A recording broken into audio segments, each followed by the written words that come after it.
The question is, should indie game developers make small games or big games? Okay, so we're gonna do a little contest here, and we're gonna determine what you need to do for 2025. So stick around to the end because the winner is actually balloons. What? Scott Miller was responsible for Duke Nukem, Wolfenstein, and now he runs Apogee, which is a indie game publisher. He gives a reason why small games are a good idea for indie game developers.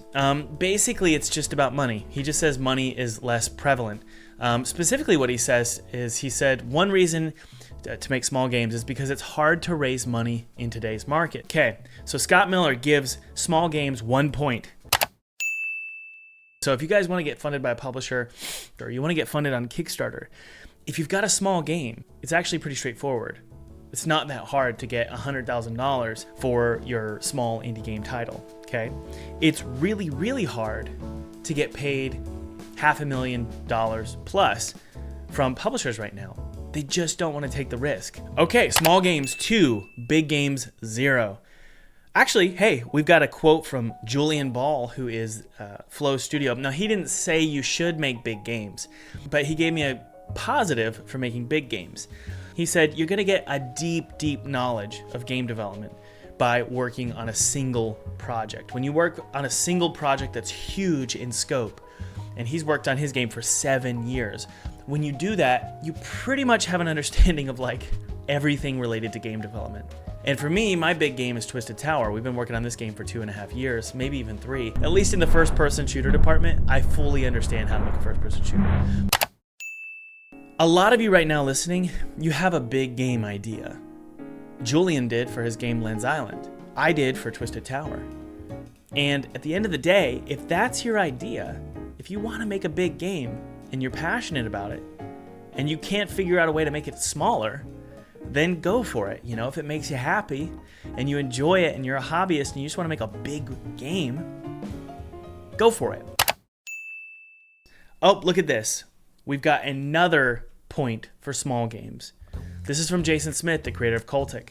Jason basically mentioned this sort of cultural phenomenon, this zeitgeist that's happening right now, where he feels like there's just a growing appreciation for smaller games. Now, I was thinking about pricing, actually, and it's related to what Jason said. For some reason, games have not inflated in their price based on what they used to sell them for in the 90s. You remember in the 90s, they would sell games for $60. Sometimes they would sell them for $100. The price has stayed the same despite inflation skyrocketing. So why is it that we're pricing our games at $60 or even $15 when in the 90s, which was 30 years ago, they were $60 to $100? What happened? There's an inverse correlation to inflation. And I think at the end of the day, it just comes down to demand. There's so many games out there. And so in defense of small games, and related to what Jason was saying, there's a growing appetite for small games. In my mind, if we can't scale the price up and we can't increase demand, aka just have less games and a higher demand, if we can't do that, well, then why don't we just make tiny games that are priced low? And this is actually related to Jonas Tyroller, what Jonas Tyroller said. Essentially, he said, it's not really about small versus big. It's really about a return on your investment. What he said was, I think the most important consideration that is not talked about enough is the real value equaling the cost of the game, aka return on your investment. If you make a game that takes 4 years to make instead of 1 year, you need to make 4 times the revenue for the same hourly wage. Unfortunately, games very often don't get 4 times as good if you work for them 4 times as long. Isn't that so true? I love what he just said there. There is a diminishing return on your investment the longer you work on a game. It's better to wrap up a game and make 10% less than spend 3 more years on it and make 10% more. Okay, he goes on to say, you need to find the scale where your game gives you the most bang for your buck.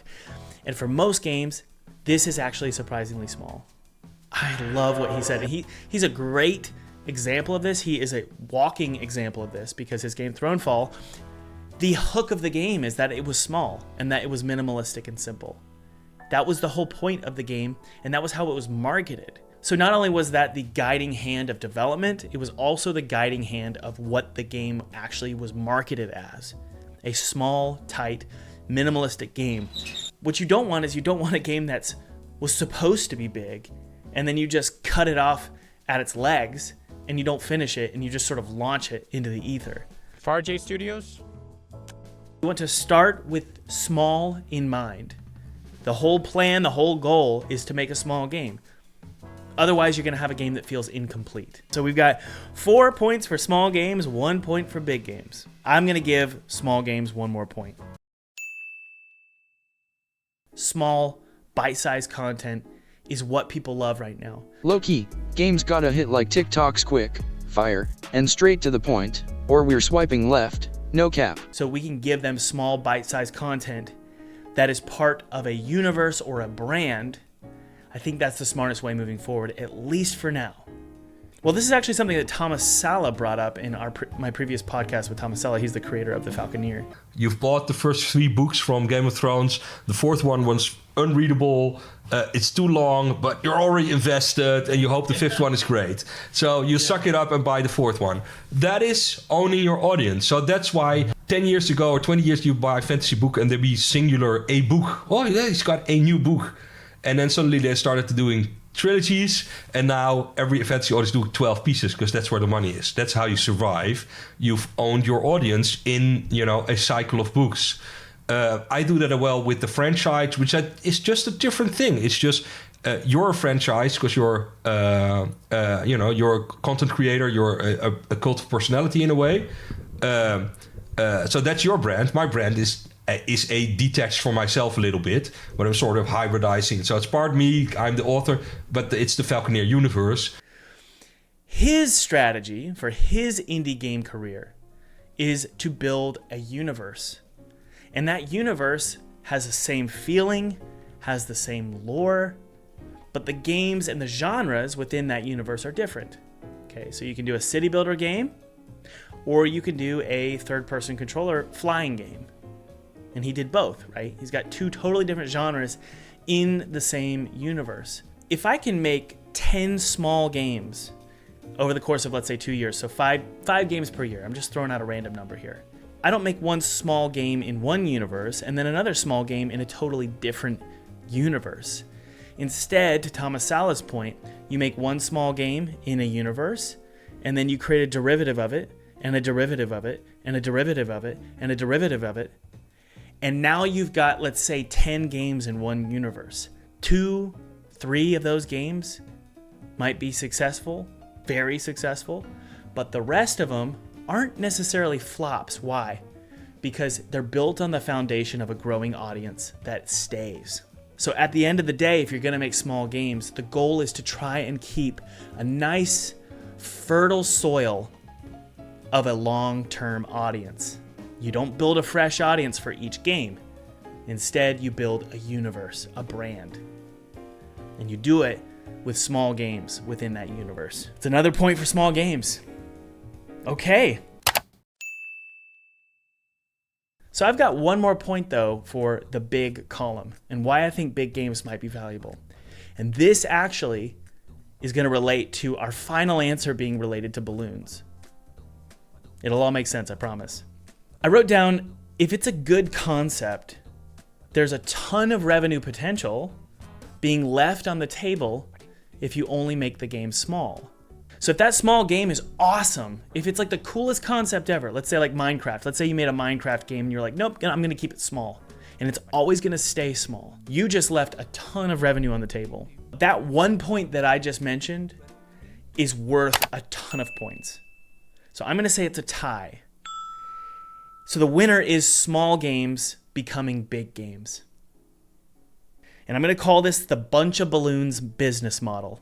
Now, what exactly is this business model? It's creating games that can be inflated and scaled, but they're released as a small balloon.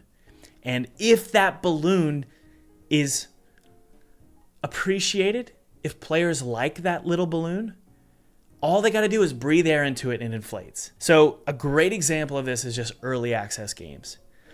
The problem is that most early access games need to be something that's open world or creative or replayable, multiplayer. Basically, it's if I interject one tiny little variable or a new enemy type or a new weather pattern, or a new collectible, or pickup, or weapon, when I introduce that into a new build on early access, it makes the game fresh. So it's not small games, it's not big games. It's games that can be inflated and shrunk on command with an audience. The reason it's not called the balloon model, and instead it's called the bunch of balloons model, is because the idea is to build a bunch of small games, and they can be inflated at different scales depending on which ones need it and which ones warrant it, and others can be shrunk down. So if you make a tiny little linear game, that's fine. Keep that small balloon. It's not going to bring in a ton of revenue, but at least it made more money than you put in. But there's some games, if they're proven and the audience loves them and it's a great concept, scale it up.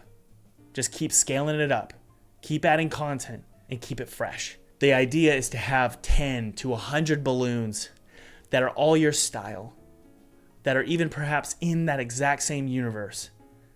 And you can scale them up, inflate them at will, depending on which one you want to work on and which one you want to update. What do you guys think about this concept? We'll see if it works. I'm going to try it out in 2025, but I'd love your thoughts in the comments, guys. So thanks for watching, guys. I love you. Cheers.